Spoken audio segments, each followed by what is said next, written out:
ချစ်ဆိုတာနှစ်ယောက်လုံးကိုပျော်ရွှင်စေဖို့လက်တွဲကြတာဖြစ်တယ်။တယောက်မျက်နှာတယောက်ကြည့်ပြီးတော့ကြည်နူးဖို့အေးချမ်းဖို့ချစ်ကြတာဖြစ်တယ်။နှစ်ယောက်အတူတူလက်တွဲပြီးတော့အေးတူပူမြရှောင်လန်းခြင်းလို့ညှိနှိုင်းယူပြီးတော့အခက်အခဲတွေကိုကြော်ဖြတ်ဖို့ချစ်ကြတာဖြစ်တယ်။ဒါပေမဲ့အဲ့ဒီလိုချစ်ကြတယ်လို့ပြောတာတချို့အချစ်တွေကကြတော့ချစ်တယ်လို့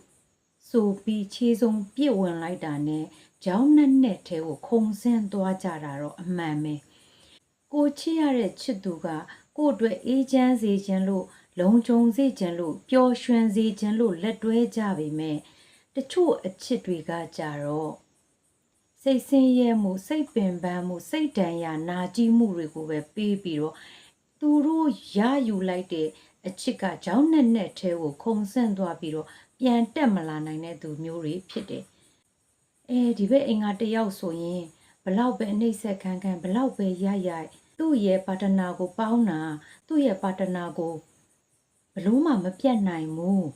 ။ကြာပြီနော်အဲ့ဒီလိုနှိမ့်ဆက်အဲ့ဒီလိုရိုင်းပြအဲ့ဒီလိုပြုမှုပြောဆိုနေတာတွေကိုသူကတင်းကြီးခံပြီးတော့ပေါင်းသင်းနေတာ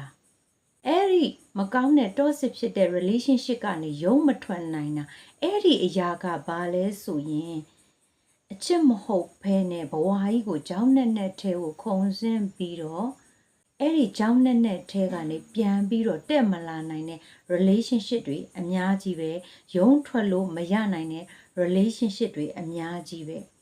အဲ့ဒီလိုလူမျိုးတွေကဘလို့လဲဆိုရင်ကိုယ်တန်ဖို့ကိုပျောက်ဆုံးနေတဲ့သူတွေပဲကိုယ်တန်ဖို့ကိုဘလို့ရှာဖွေရမလဲကိုဘလို့ချစ်ဖို့ဆိုတာတောင်မေ့နေတဲ့သူတွေကအဲ့ဒီအချစ်သေးကိုခြေစုံပစ်ပြီးတော့ဝင်တဲ့သူတွေသူတို့ကိုသူတို့ယုံကြည်မှုမရှိလို့ပြီးတော့ပတ်ဝန်းကျင်အမြင်တွေကိုဂရုစိုက်လို့နောက်ပြီးတော့မိသားစု